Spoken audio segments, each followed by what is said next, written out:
the Talk Birdie-tome with former world number 16 Nick O'Hearn and Tour Pro Mark Allen, live from Titleist and FootJoy headquarters. And thanks to our great partners, Titleist, they're the clear number one ball in golf. FootJoy are the number one shoe and glove in golf. Driving a BMW is like hitting a perfect shot, smooth, controlled and powerful. Ping, they'll help you play your best. The Golf Clearance Outlet beat everyone's prices. And Better, the fastest and easiest betting app in Australia. Now, from Titleist and FootJoy headquarters, it's time for Talk Birdie-tome. He did it.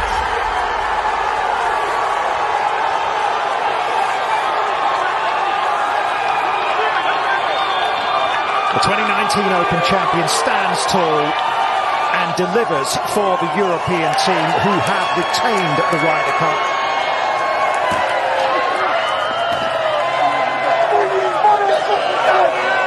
G'day everybody, welcome to the show. I reckon we will probably talk about the Ryder Cup at some stage. I reckon Nick. Yeah, I think Nick. Was there an event on? I think we will, but first there is another event almost as big as the Ryder Cup, and it's next week, and there are still tickets available.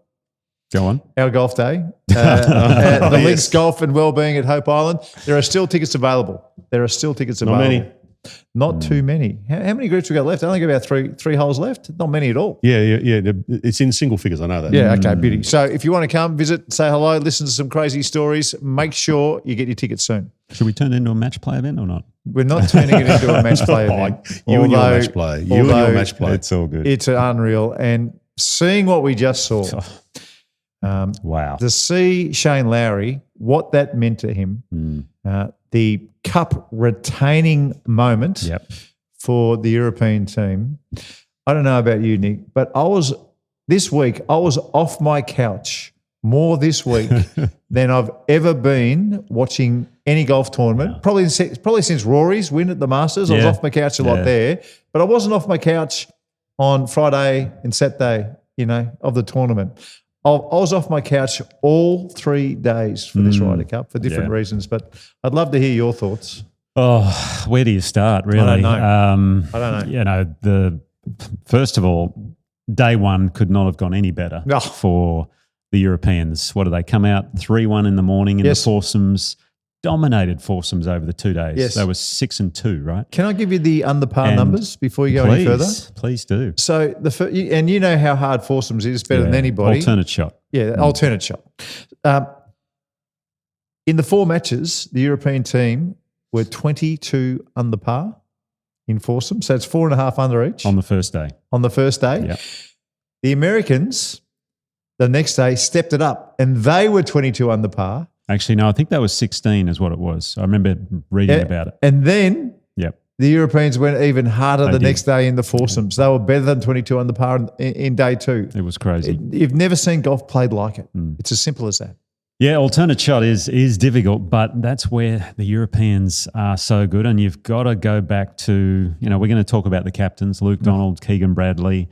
The attention to detail that Luke Donald went to in preparing his team to succeed. That's really what it's all about. Yeah. And it got me thinking, how or why is this guy such a good captain? But I remembered yesterday, funnily enough, I was talking on the radio and I said, Luke Donald at one stage was the number one golfer in the world in a time when he had no right to be there in a way. His wedge game, his short game, his preparation was unlike anything I think a lot of people had ever seen. I remember him working with a guy called Dave Allred who used to work with Johnny Wilkinson. Yeah. Remember the World Cup in the rugby. So he knew all about the attention to detail, how to prepare and all that, and then he instilled that into his team. You were talking earlier about how they changed the bedding in the hotel rooms. Correct. They changed the shampoo. They got rid of the light that was coming through the curtains his players so that they could sleep and feel better during the week. The other thing was they didn't like the smell of the shampoo at their hotel, so they changed it to something that was magnificent. Who would have thought? Yeah. The team doctor for DP on the DP World Tour, he said, you guys need to leave for the US East Coast time on the Monday after the BMW PGA. So they got there 2 weeks in advance, basically. Stay on that time zone so that there's no jet lag. There's no, I feel tired as the week's going on, like what happened to the US team in Rome and other years that it's happened. So, and then you have Eduardo Molinari, who's the stats guru behind it all. I think if you all watch the coverage, one of the biggest faux pas, or there was two big faux pas from what I saw of the US selections was Harris English and Colin Morikawa, both being sent out. They were number 132 out of 132 teams when you look at the data and the stats. They were the last team you would send out, basically, from all the combinations. That's right. He sent them out twice. They lost twice. What did they lose by? 2 points. There's something small.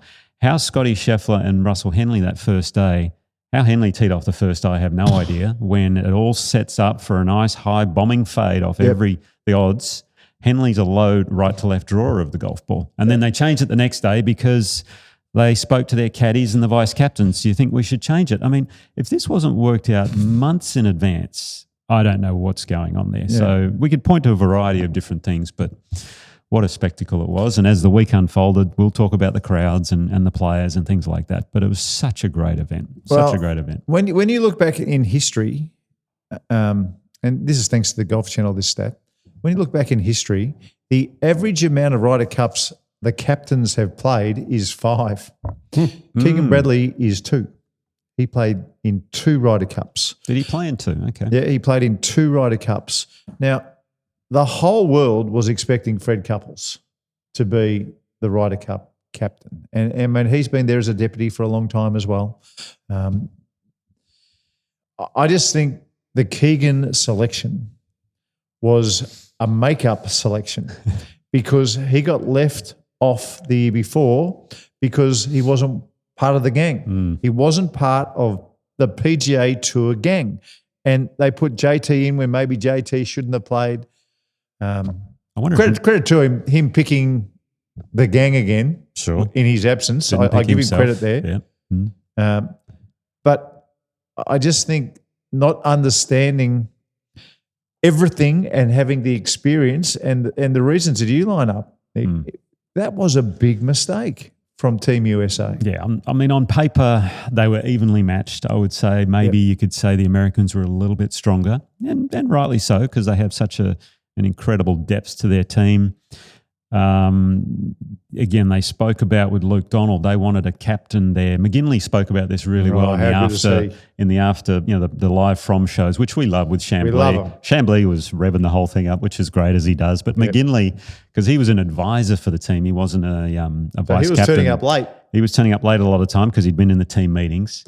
But, one of the things he said was we wanted a captain going into an away match that had already won on home soil, rather than having a new captain go to a foreign land and do it all over again. So very smart from that perspective. And as soon as that winning putt was holed at Rome a couple of years ago and they celebrated that night, well, the next day, guess what? It all started planning for we're going to win this away match in New York. So tip my hats to the Euros. And then the other thing you mentioned earlier with Lowry holding the putt to retain the cup. In his press conference afterwards, he said, I've won an Open Championship in Ireland. This means more to me than that. I mean, really? Well, he didn't I dance. couldn't believe that. He didn't dance around the green, did he, in Ireland like we saw the dancing there? Yeah. So the Europeans just have a different feeling, a different genetic something or other. It's in their DNA. And I saw it when I was playing on the European Tour years ago. I saw this all happening, how much they live, breathe, sweat, and will bleed for the Ryder Cup. Whereas the Americans, they really want to win badly and they really like it, but I don't think they have that. It's not deep ingrained into their soul, and that really is the difference towards the end. It's funny you say that because when I was a long time ago, I was a caddy. I caddied for David Ferrity, and because all the big time Europeans used to come down, I got the seat in the practice rounds. So, for instance, I turn up on the Tuesday. We're playing a practice round with Sam Torrance, Nick Faldo, and a very, very young Colin Montgomery. Oh, wow. And you were caddying. I was caddying. And the three of them were calling Colin Stroppy Floppy. That's what they called him, all right? That was his name. But he took it so well. And those three superstars, or, they were part of the European Tour gang back in those days. They brought Stroppy Floppy in.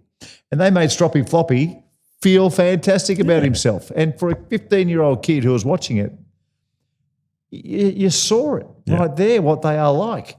They didn't make fun of him. They didn't ostracise him. They knew he was a good kid coming through, and they looked after him. Yeah. And I don't think that would happen as much on the US tour as it does in Europe, and that's clear for everyone to see. Maybe you should have brought out the stroppy floppy when you played with him. I probably should have. I only just thought of the story, actually. It only just occurred to me the way that when you were talking. We spoke about karma and all this thing and, Europe being one up leading into the matches. But the opening ceremony was interesting for me because Luke Donald, he was like on point, and it was when this is not about, playing for money. It's about the history, the legacy. He just said all the right things, and he had a little dig in there. That was just a little gut punch, wasn't it? And then you had Keegan Bradley. Yep, I remember I was a 13-year-old kid sitting on my shoulders of my dad at Brookline when Justin Rose held the winning putt. And I'm thinking, Rosie obviously is really old. So, it's little details like that. And I'm sure he was nervous. It's hard to speak in front of a lot of people with a teleprompter and all that. So you go, okay, now they're 2-0 up. And so there's just all these little things that add up leading into the matches. And we saw as it went along that it was a fascinating event.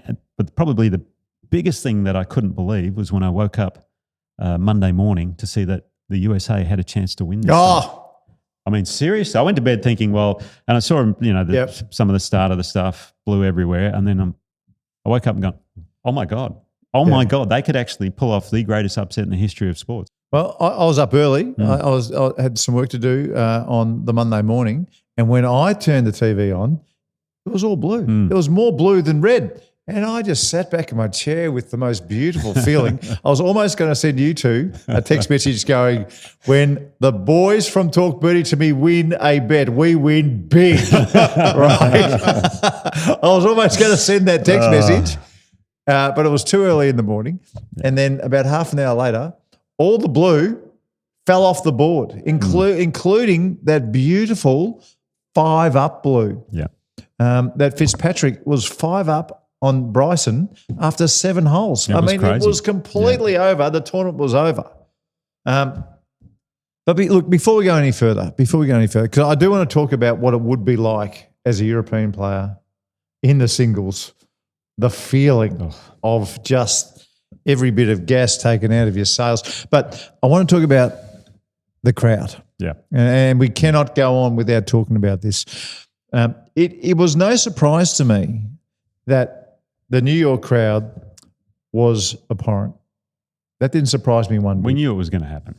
What surprised me was that the US players, who are probably friends with these European players when it's a normal week, didn't start to quell and say, hang on, we want to win, but we don't want to win like this. Can you please stop? I thought there might have been a show of we're all in this together, but there wasn't. I saw it once with Bryson, and to Bryson's credit, they were getting stuck in the Fitzpatrick when Fitzy was 5 up.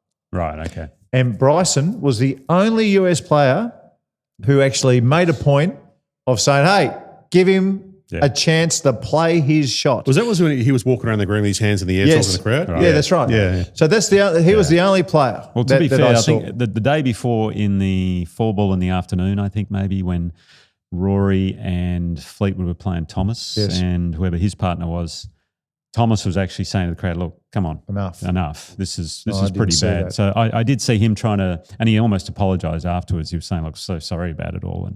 But look, they're in New York, number one. What happened there, you will see at baseball games, you'll see it at football games, but you don't see it on a golf course. No. And they have to hold this game in a level that is just higher than the other sports, in a standard that is better. Well, Nick, as well as anybody, and the people watching this program, we all know that golf is one of the rare sports that values integrity and many etiquettes above performance. Yeah. And we just do. And that's why we all love this game. Yeah. But we love it. Yeah, you call rules infractions on yourself. You never do that in any other sport. All that stuff. But integrity goes a little bit further. And that's why I was so disappointed that at some stage, and if they made this point, we would have seen it, But at some stage, Keegan came out and said, hey, listen, we appreciate your support. We love you to cheer for us. We want to hear USA, USA loud right across this golf course. But we don't want to win this way, the way that you guys are doing it. We don't want you to hurl abuse at Rory McIlroy's wife. We don't want you to hurl abuse at other players' wives. We don't want to win this way. Yeah. And I didn't see it and I didn't hear it. And I think if I was the next who's the next Ryder Cup? Has that been announced? It's probably Luke Captain? Donald. Yeah, captain, is it? We can talk about that. I want to talk about All right. So whoever that next captain is, he's got to make it clear that we want you to come and cheer for Europe, but we do not want you hurling abuse at any player or any player's wife or family or anything like that. It's just not on. We don't want to win like that. Well, it's a little difficult when the PGA of America decide to hire someone to do the pre-game sort of warm-ups. Correct. And then they're actually saying, F you, Rory. Yeah. So, I mean... So do you know the story there? I mean, I was watching it. Yeah. So I know the story. So go on. So the MC was trying to get a we will rock you sort of chant. So it was boom, boom, right? But they were going to say, Scotty, Scheffler. Yeah. And he was what, probably 0-3 at that time. But the New York crowd didn't want to do that. Right. They didn't want to do that chant because that chant is lame. It's a crap chant, right? It's no good. So they all started saying, F you, Rory, F you, Rory, right? And then the MC got involved. She got it. And then she started whipping them up into a frenzy. Yeah. And she got the sack a couple of days later. Because, you know, Rory's family is there. Yeah. His wife is there. And this is golf. This isn't Yankee Stadium. Number one, I think the US need to come up with better chants. Yes, because USA is that's all they got basically, and it's fine. I mean, I understand it. We get it. Europeans, they do come up with some good stuff. Yeah. It comes from their soccer culture and things like that because you got to cheer and sort of have a go at other teams or players through getting very creative, and I think that's a good thing. But going back to what you said before, Rory said in his press conference afterwards, "Look, hey, don't mind you being loud, boisterous." But do it for your own player. You don't have to. I think when he said he played Scotty Scheffler in the singles, he said 10% of the cheering was for Scotty and 90% of it was hate and vitriol towards me. That's right. So why don't they flip that around and go 90%, you know, supporting Scotty, and then if you want to have a go at me, that's fine. But you know, he heard a lot of it, and I take my hat off to him, to be honest, at how he put up with it for 3 days. You could see he was completely empty. The tank was done. That was my next question to you. How do you perform at the level that they performed at when their wives are being abused over the fence? I mean, and we saw Shane Lowry. I mean, there's a beautiful picture I sent you through of Shane cuddling Rory McIlroy on day 2 after their victory. Yeah. And the cuddle wasn't about winning. The cuddle was, are you okay? Yeah. That's what, so that cuddle there, that's on the screen, folks. It's Rory McIlroy, and he's, you know, basically in Shane Lowry's bosom there. If you're listening in the car, that's not a winning cuddle. That is, are you all right, mate? Yeah. Cuddle, because it was. I've never seen abuse. It was so extreme. It was so abhorrent. Yeah. And I did read an article, and this guy's name was Gavin Cooney. Okay, and I'll just read this one excerpt that I've got, because he followed along. He was inside the ropes. Right, okay. American journalist or? An Irish journalist. Yeah, okay. I'll put that on the table. Yep. An Irish journalist. The hostility with which both were subjected was absurd. The New York crowd has been hurling out grotesque personal insults all week, with many of the marshals around the course not just tolerating it, but tactically approving it, with a few seen grinning along with the latest moronic insult. Walking the fairways was like listening to a series of Truth Social posts being read out loud in New York accents. The abuse was cutting and personal, involving not only their players, but their wives and families, all of whom were inside the ropes. The players' wives were briefly led away from the match for a couple of holes when the atmosphere was at its most unhinged. Right. Now, that's where, in my view, it was up to the US players, because the marshals couldn't care less. They're grinning along. But it was up to the US players to stand on the tee and just go, righto, folks, we don't want to win like this. Yeah. It's not right. It's not golf. I just don't think that happened. Yeah. As a player in that situation, you probably you realise what's going on, and you probably don't have the presence of mind to think straight like that, because you are thinking, well, you want to win illogically at times, and you're getting beat. Like you're really a long way down, and you're trying to get a point for your team and things like that. So, it was just such a tough situation, and a shame to see. And what I hope in 4 years' time, when it goes back to America, I know in 2 years' time, for example, they're at Adair Manor in Ireland, and we're talking about the captains before. That could get brutal if they're not careful. After what we saw, but I've seen European crowds go pretty bad, but it's nothing like what we just saw. Yeah. At the same time, they can give it pretty good, so they'll have to be careful. Adair Manor is where JP McManus is. That's sort of his town, his area. He does the Pro-Am. What I would love to see from a captain's perspective, and I think it could happen, I feel like they'll probably get Luke Donald again. Okay, we kind of already, you get that feeling he should. He's going to do it again For the Europeans. For the US, it's time for Tiger.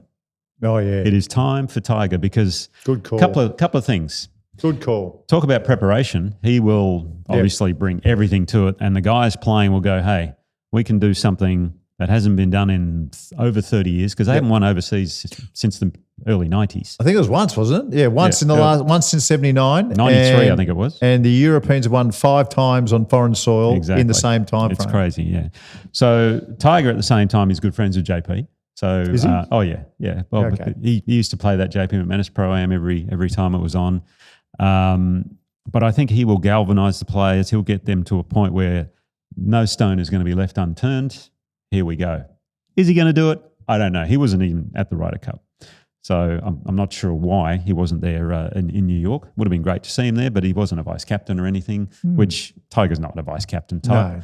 He's there to lead, obviously. So maybe he's running the PGA Tour and other stuff at the moment. I don't really know. But I think it'd be fantastic if he got involved and he took over the captaincy for the next couple. Even if they lose in Ireland, I think bringing it back to the US, continue it on, and because they really need to have a good hard look at what's going on over there. So so that's basically a summation of what happened the first 2 days. But day 3, the singles, it was crazy. Already we had an envelope situation, and I didn't know this rule, but in 1971, both teams, they came up with the idea that if somebody was hurt, that a name goes in from each team, and if the player is hurt, cannot play, then that envelope is opened up, and that's why Harris English's name came out. It goes back to the point of the US decision making. Yeah, they sent him Harris English. They put him out twice in the foursomes, the hardest format, 2 days in a row, and yet he's in the envelope. And he's in the envelope. Are you kidding me? Yeah. There so you go. Anyway, that gives you an idea of what we're talking about. Yeah. So, I mean, it's brutal. I mean, they didn't play Rasmus at all on day 2. Europe. They're there to win. They are there to win. And fair point, because Rasmus, he didn't play great. No. The singles, I was looking up, he was a few over par and got hammered pretty good. So, it's a tough environment for a rookie. So they did the right thing. They put the 11 experienced guys who have been there before. They tried to get him through, I think, the first day in the 4 balls, but unfortunately, he didn't play very well there either. So that's right. And see, that's what you do with the rookies. It can work against you. So, for instance, Tommy Fleetwood, for instance, he's the one who gets hurt somehow on a mishap, like slips off the bus and can't play the next day. He's 4-0. Then basically they're getting half a point. Really, aren't they? So it can work both ways. It's worked in favour of Europe in the past. It's also worked in favour of the US in the past. Yeah, it's one of those rules. It was one of those rules this year where they got a half point when they desperately needed 2.5 points. I heard in the Solheim Cup that is not the rule. If a player pulls out, well, then the other team gets the full point. Yeah, that's interesting. Yeah, that's interesting. They may need to work that out going forward. But again, if that happened, I don't think it would have made a difference. Yeah. Well, Victor didn't play in the afternoon on Saturday. Yeah. And Hatton went in. Yeah, because he actually could not play. He had a bulging disc. He couldn't play. He couldn't play. So Hatton went in, and that's why he didn't play on the weekend. But you could never sleep on a lead, could you, like that? I mean, that's because as a sports person, if everything goes pear-shaped, then you're part of the biggest loser team in the history, not golf, in the history of sport. Yeah. If they had lost that, and it looked like they could for a second. There was a good 15 minutes where I was going, oh dear, this could actually happen. But explain to people what it would be like playing when the air is getting sucked out of your Sunday at a Ryder Cup like that. I mean, you look up on the board and you were, let's say you were Hatton, for instance, okay, and you were level and tied, and that was going to be important, and then all of a sudden you lost a couple, then you're 2 down, and then you look up at the board and there's only one bloke in blue, and that's Ludwig. He's in blue. How does that affect your golf? Tell people how that affects the way you play. It just puts the emphasis on every single shot has so much more importance, which you need that, but you don't want it to go to levels where you can't perform. Yeah. And I think Lowry said it, Hatton said it, even Luke Donald said it was like the hardest 2 hours of my life playing that back nine for the guys that were playing. And Lowry played some amazing golf. Unbelievable golf. Like his match with Henley, they were both 6 under par. Yeah. Both 6 under. And I think Lowry might have birdied 3 or 4 of the last 6 or something. It was incredible golf. Yep, something like that. To do that under that heat of the moment. And I loved what he said walking up 18. He was 1 down. He said, I've got something to do. I've got a chance to do something that could be the greatest moment of my life. And then to actually do it, I mean, that takes incredible stones. Crazy. Crazy. What about the day before where it's him and McIlroy, Team Island, which is a great way of doing it. So clever.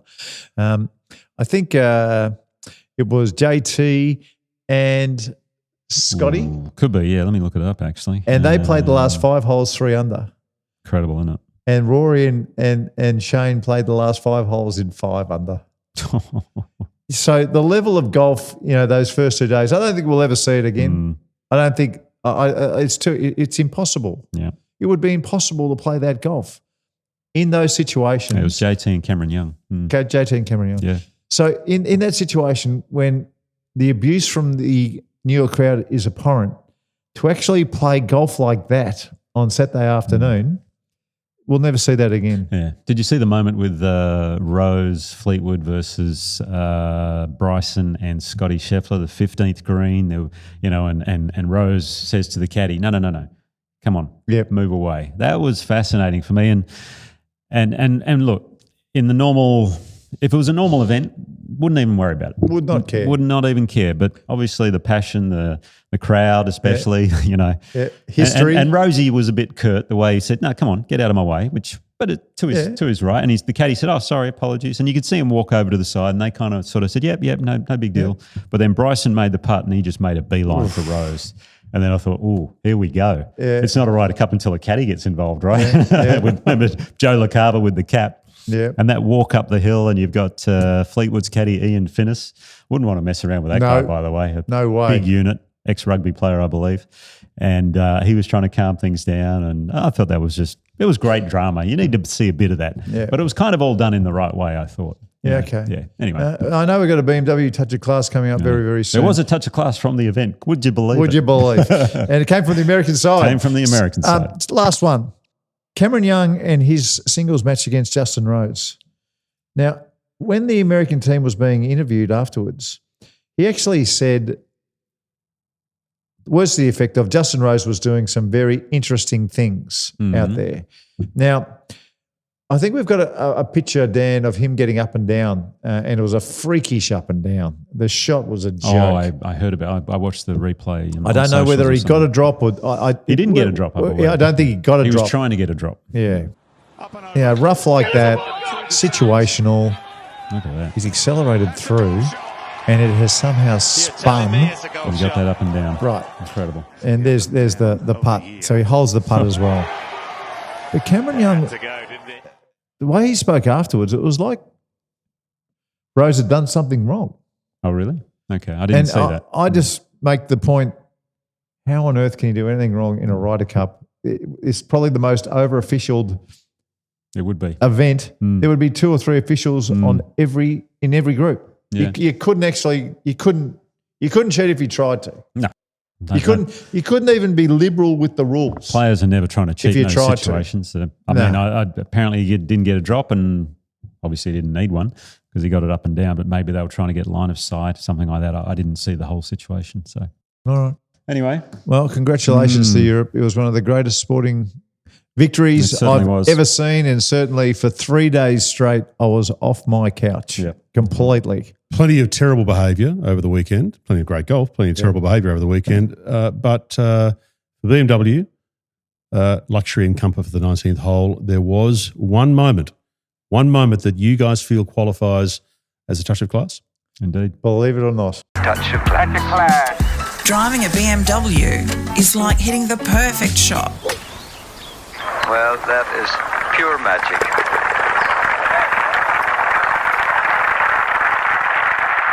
Okay, Nick, it's your turn this week for a touch of class. Well, there wasn't too many touches of classes throughout the week at the Ryder Cup. But not from America anyway. Well, there was one in particular post-mortem, I guess you would say. So it was from American legend Tom Watson. And on his, I think it was his Twitter, his X page, he said, "I'd like to congratulate Ryder Cup Europe on their victory. Your team play the first few days was sensational, but more importantly, I'd like to apologise for the rude and mean-spirited behaviour from our American crowd at Bethpage. As a former player captain, as an American, I'm ashamed of what happened. #Ryder Cup." So that is a touch of class from Tom. He knows what it's all about. He's seen it all before, and hats off to him for saying that. Very good touch of class. A proud Ryder Cup former captain as well. He knows what it's all about. Yeah. Good on you, Tom. Touch of class for BMW, which is luxury and comfort for the 19th hole. By the way, let's not forget we've got to sharpen the pencil again a little later this week because the CEO of Golf Australia is coming in. He's got a couple of announcements he needs to make. Big fella. We're going to have a new handicapping system soon. I'm really interested to see how that works. Well, I want mine to go out. So. Yeah, I wouldn't mind going out a little bit. That'd be pretty handy. So I'm not sure what it's all about. I think there's a new app coming out also. So it's either out today or tomorrow. So, but he'll talk about it to us on Friday. Okay, so stick with us. Make sure you keep up to date with what's happening with the boss, James Sutherland. He'll be in next week. Time for a quick break, and I need to get my breath as well. It was draining. It was. The Ryder Cup was draining. At least Dan's not hurling abuse at us, so that's okay. Is it your top five or my top five? It's yours. Oh, okay, I better get one organised. Better get into it.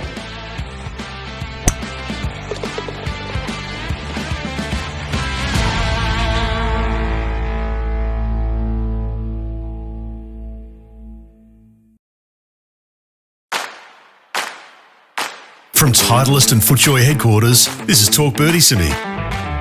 We're here for BMW, luxury and comfort for the 19th hole. Ping will help you play your best. The Golf Clearance Outlet beat everyone's prices. And Betr is the fastest and easiest betting app in Australia. Now, for Titleist, the #1 ball in golf, and FootJoy, the #1 shoe and glove in golf. Here's Nick O'Hearn and Mark Allen. Well, I don't know about everybody else, but my Betr account is nice and toasty at the moment. Yeah, so's mine. So's mine. Anyway, I was a little worried there for a bit. God, I was worried. Yeah, because I'm not sure what the language said there, Dan, but it was like we said Europe would win. Now, does that mean if you retain the cup, you win? That's retain. Okay. It was Europe to win. So we had to get the 14.5 and it was close. Yeah. After day one, I was very comfortable with the Scotty Scheffler not having a winning record. So, anyway, if you've been following along with our Betr specials, you should be about $10 up. And we are about to get on a massive roll. Yeah, no, it was good. It was exciting when it came off. I got the little message coming through on the phone. How good's that? It was I love good. that message. Good on you, Hummer. Thanks again. We appreciate everybody at Betr. It's a bit of fun and hopefully it's taken in that spirit. Now, speaking of Betr, the top 5 is for Betr, ahead of the game. And who's doing? You're doing it, are you? I'm doing it. Mark? I've just cleaned her up. Okay. Top five. The top 5 for Betr, the fastest and easiest betting app in Australia. Top five. So it's my... Didn't we do Ryder Cup moments in history last week? Good and bad? Yep. Well, this week it's 2025 Ryder Cup moments, good and bad, my top 5. This could be interesting. All right, so the MC, day one, leading the chant, that is F.U. Rory. Might have been day 2. That's not on. I don't know. It wasn't on. That's not on. Was it MC. Heather McMahon? Was that Heather McMahon, Yeah, I don't you think should she'll have be got the getting sack. Yeah, well. Anyway, hopefully you get your job back and you've learned from this experience. Yeah. We don't want cancel culture anywhere around I here. do. Hopefully she doesn't get the job back. She should never be there again. That She was should be at the bad. baseball game. That was So- bad. Jeez. At number 4, the 15th hole, 4-ball, day 2. Oh, that was between Scotty Scheffler, Bryson, Rose. Justin Rose, and Fleetwood. Yeah, That's right. The little dust up walking off the green. I thought that was fantastic. That viewing. was great for golf. Just a little bit of angst. Everybody was right doing what they did. The caddy did the wrong thing. Rosie thought it might have been a bit of sportsmanship, just trying to get in someone's head, just creep in. Everybody apologised. Yep. And then Bryson stuck up for his caddy on the way off the tee. Yep. All's well that ends well. That's no worries. Yep. Bit of feeling. Well done. It was a good moment, though. Yeah. The 2 4-0s. Oh, All right. 2 4-0s. Yes, that's right. Okay. I'll reverse one in a second. But what was stunning to me was Tommy Fleetwood's play on the first 2 days to be 4-0. Remembering after 2 days, the whole US team were just 4.5. Yeah. Tommy Fleetwood had 4 of them. But the 0-4 of the world number 1, Scotty Scheffler, He actually hadn't played bad golf either. You look he at played fine. I think the teams that had played against him was something like 16 or 20 under or something. Yeah. It was crazy. But I don't want to, fluff our pillows too No, much. no, no, But no. we mentioned this, and that's why we had him in the first leg of the better multi. Yeah. What's Tiger's record in Ryder Cups? It's abhorrent. It's a bad record. Actually, it is. I think last week when I said his Ryder Cup, I got it wrong. It's because like- I said he had a winning record, but he doesn't. It's something like 13, 25 and Yeah, 6 or something. Like that's he's, right. He's way down. He's got a He's good in bad singles, but not in the rest of it. He's got a bad record. Anyway, so we knew that. But, 4-0, Tommy, tick. 0-4, Scotty. Hard to comprehend. Hard to believe as dominant as he's been. Well, he had, what was it? The first time since 1979 someone had gone 0-4 in the first 4 matches. That's it. And it's Scotty Scheffler, And the it's most the dominant number player one in the player world. in the world. Yeah, incredible. Who'd have thought? At number 2, Luke Donald. How many ticks do you want, Luke? You can have them all. You can have every tick I've got in my pocket. Everything you did for the week was amazing. And I think that opening speech was so perfect, so brilliant. I don't know who wrote that And speech, got a whether little he bit of a did or dig in there as well. Oh, So, it was just magnificent. It was just magnificent. And number 1, we saw it at the top of the program, Lowry's reaction to make that birdie. But how about, how lucky was he that the putt that was hit before him, Henley, he just did not only did he Left have a it read, short. but he left it short. Oh. So you would have known exactly what was going to happen. It wasn't like he'd rammed it past or anything. He left it short in the jaws. There's one thing to know the read. It's another thing to hold the putt. Yeah. But to hold the putt and the reaction and what you did for Rory in the first 2 days, you're my number 1, Shane. Good call. Love that. You're my number 1. Very nice. Very good. Now, we got a message that came in this week, guys, a tweet from Craig. I just want to read this before we play the Ping Global Opener. If you get my drift. Craig has said, hey, guys, I've heard that Timmy Trumpet is coming to Melbourne. Surely, Mark, you can chase him down while he's in town. Yes. Are you going to do any work on this? Or The wheels are in motion. Ah, Dan, the interesting. wheels are in motion. So Nice. my man Tyson, whose other name is DJ Generic, That's the worst name ever. I know, but DJ he generic. 50,000 to get him in Las Vegas. Oh, really? Oh, I like the name then. It's DJ's good. going Okay, okay. I'll take it back. I think Timmy Trumpet. I had a look at his Twitter. What do you call it? His Twitter page. My God, some of the crowds he's playing in front of. Really? Wow. He must be 200,000 a spot. Timmy Trumpet from Queensland, from Sydney. I think he's from Sydney. Yeah, I think he's from Sydney. Is he really? Anyway, the Well- wheels are in motion. Well, the wheels may be in motion, but they have not achieved a result yet. So until then, this is what we have. How bad is that? That's good. I like it. Timmy Trumpet would be laughing. Can we at Okay. least shorten it? Well, have you got 200 grand to give him? No. For the, no? Okay. The Ping Global results, because Ping will help you play your best. Nick O'Hearn to the tee. All right. Well, there wasn't much going on this past week other than the Ryder Cup. So we'll start there. Not much to say, really. 15 and 13 victory for the Europeans. It does mean now that the list of Europeans who have won an away game goes from 37 to 47 players. Wow. That's incredible, isn't it? So they've won 5 of the last 10 away. Yes. Which is very impressive. Impossible. Very impressive. Incredible. Yeah. Well done. It'll be a fascinating tournament in a couple of years. We don't need to go more on about the Ryder Cup. Ladies European Tour, we had the French Open. Remember last week I said a 16-year-old Canadian won? Yeah. Guess what? She backed it up. A 16-year-old Canadian's gone back to back. Back to back. Anna Huang from Canada shot a final round 65 for back-to-back wins for a two-shot win over South Africa's Cassandra Alexander and the local hope, Helen Bream. So she's how impressive 16 is that? and shooting 65s in final rounds to win tournaments. Thank you very much. Very impressive. Holy moly. I know. Kirsten Rudgley, best of the Australians, tied for 5th, and Kelsey Bennett and Amelia Garvey tied for 22nd. Kay Rudge will win soon. Yeah, I think so. She's having a just good been solid watching year. her. Good solid year. Yep. On the Asian Tour, the Mercury's Taiwan Masters, where Thailand's Ratanon Wanisrishan had a one-shot win You're getting over so good at Suradit this, mate. Yong Charanchow. How's that? That was pretty impressive. I could have said anything and you would have said, how good's that? I don't care. It No, sounds it was, right. It was an impressive win from the Thai golfer. There was only 6 players under par. Very tough golf course. Best of the Aussies was Scott Henn, tied for 9th. He just keeps going, that Scotty Henn, doesn't he? Playing everywhere. He's over 50 too.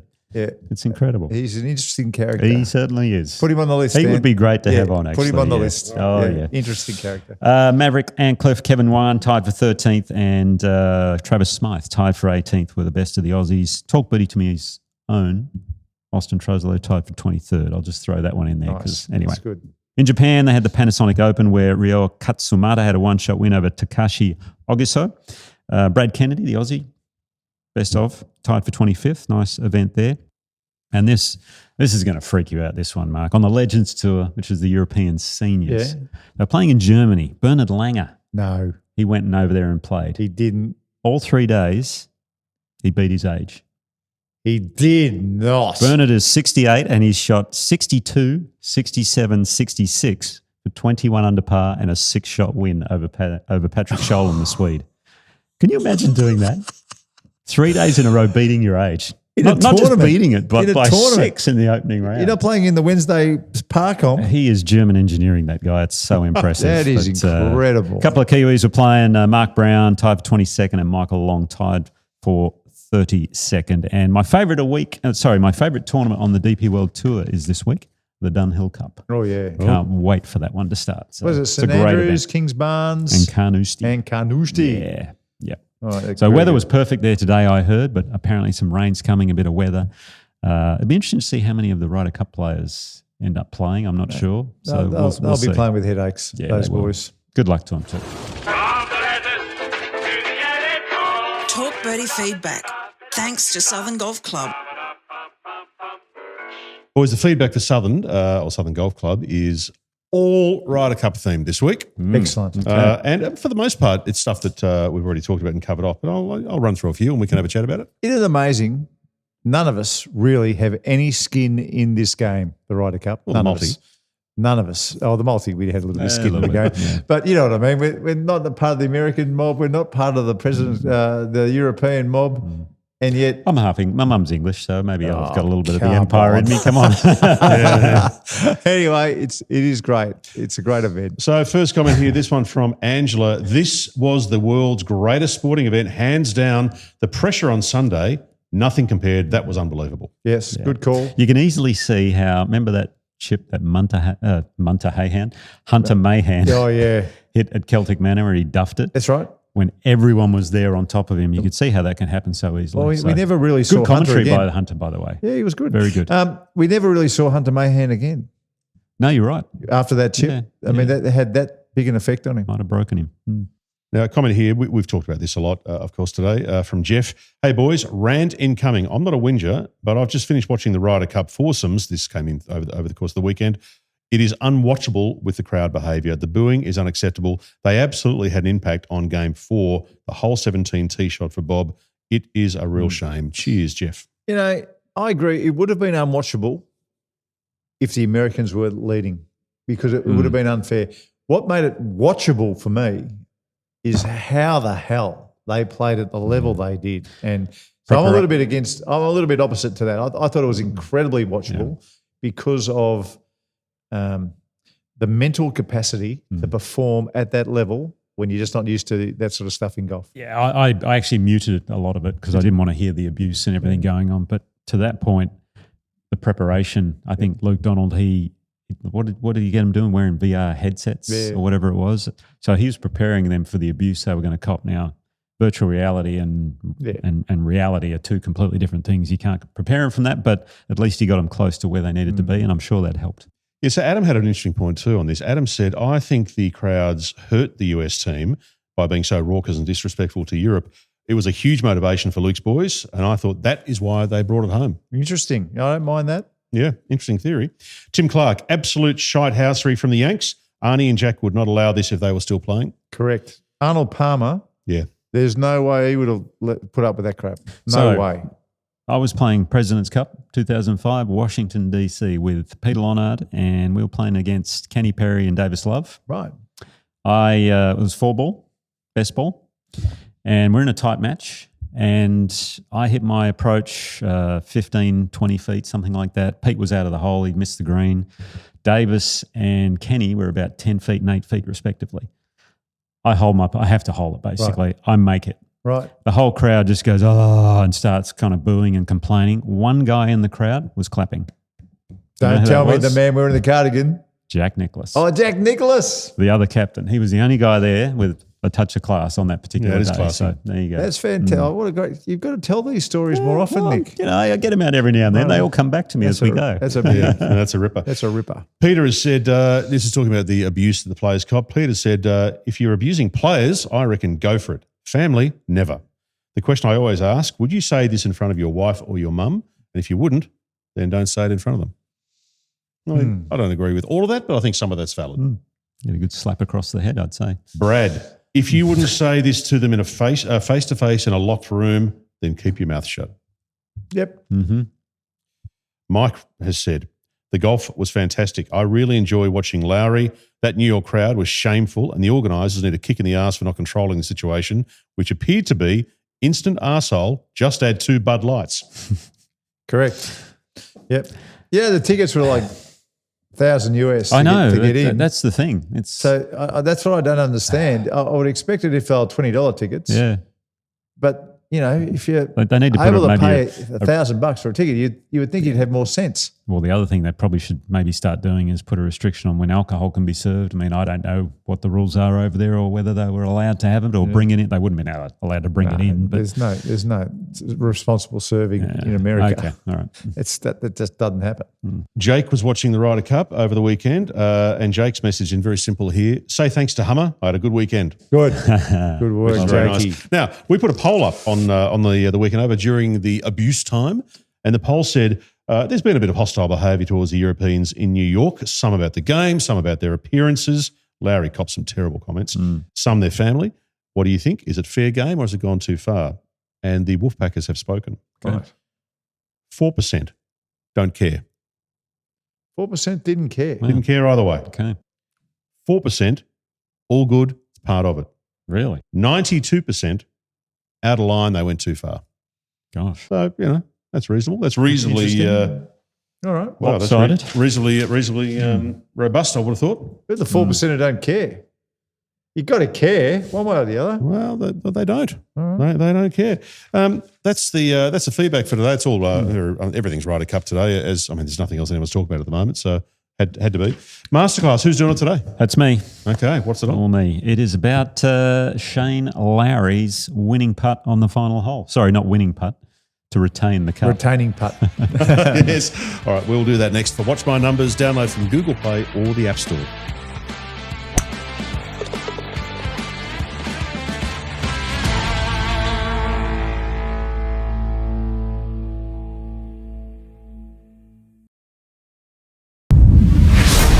Wow, that's mind-blowing. I mean, it feels so solid. That's as consistent as it gets. Oh my gosh, it's good, man. Hot. I'm glad if they play a different driver, because I know this one's the best. It's the best feeling driver I've ever hit.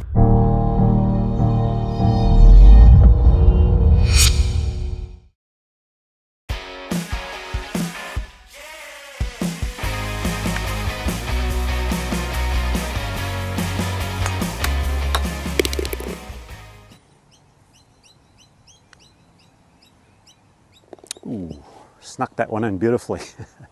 Well, I don't know if you were like me, but I watched the entire Ryder Cup. What a tournament it was, and what a pressure putt on the final hole by Shane Lowry. It's hard to imagine how much pressure he was feeling over that final putt. Now, the thing about it is, when you get under pressure, what you tend to do is follow your natural tendencies, and with putting, I always feel you want to be as relaxed and as comfortable as you possibly can be. Now, the best putters in the world, what do? Well, they tend to set up in a very comfortable and relaxed position. Myself, my feet are fairly close together, my shoulders are a little bit open, and I'm as relaxed as possible. And if you watch Shane Lowry, that's exactly what he was doing. He didn't try and force things, he wasn't too technical. And in those pressure moments when you really need to trust your instincts, it's being comfortable that's most important. Superb. Yeah, well, the thing we all do, I think, under pressure, and what's really important, because that was the most extreme pressure anyone would ever face over a putt, basically. Yeah, ever. You know, you go back to Bernard Langer, he missed that putt at Kiowa Island. Shane Lowry has this putt to retain the cup, and if he misses, he's going to remember it for the rest of his life. And the thing I loved about him and his stroke, I've always loved about it, and I think the best putters in the world is they look relaxed over it. They stand a little bit open.